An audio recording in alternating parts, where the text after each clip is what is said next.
On est un groupe effectivement familial, plus que centenaire, qui est né en 1912, sur le concept du resort, avec plusieurs hôtels, plusieurs restaurants, des spectacles, des espaces de sport, des centres de loisirs. C'est né en 1912 à Deauville.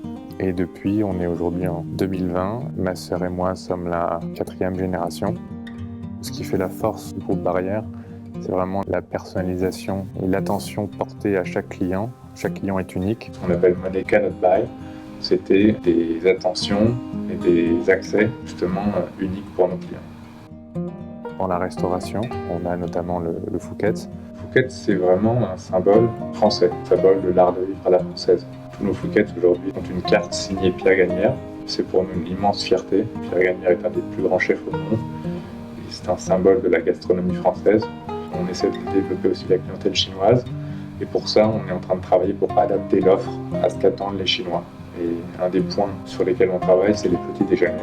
Une des définitions du luxe, c'est d'avoir le choix. Donc, si vous voulez un petit déjeuner français, vous l'aurez. Si vous voulez un petit déjeuner chinois, vous devez l'avoir aussi.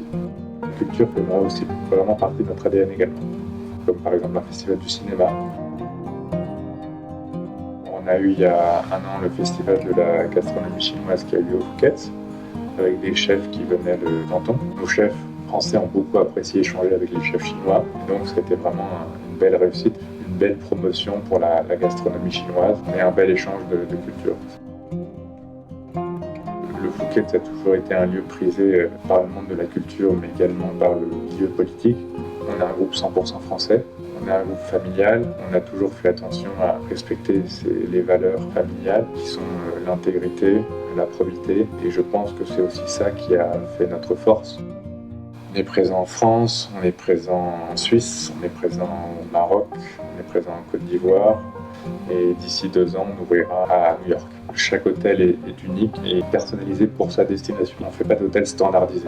Ce qu'on veut faire, c'est adapter le produit vraiment pour l'endroit, pour l'environnement, pour la population. Parce que pour nous, c'est important d'avoir un produit qui correspond à la culture locale. Ça fait partie de notre ADN.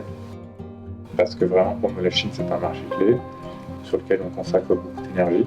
Et l'idée, c'est vraiment de développer de nombreuses activités là-bas, des hôtels, des restaurants, des événements culturels. Les premières difficultés, c'est de comprendre la culture chinoise. Et c'est extrêmement intéressant, mais c'est extrêmement complexe aussi. Serving est chargé justement d'adapter notre offre de manière plus populaire auprès de la clientèle chinoise. La priorité pour un premier établissement, c'est Shanghai, parce que c'est la ville la plus internationale. Et ces nouvelles générations ont des attentes différentes. Donc c'est à nous d'adapter nos business models et nos concepts de restauration, de loisirs et d'hôtellerie pour cette nouvelle génération.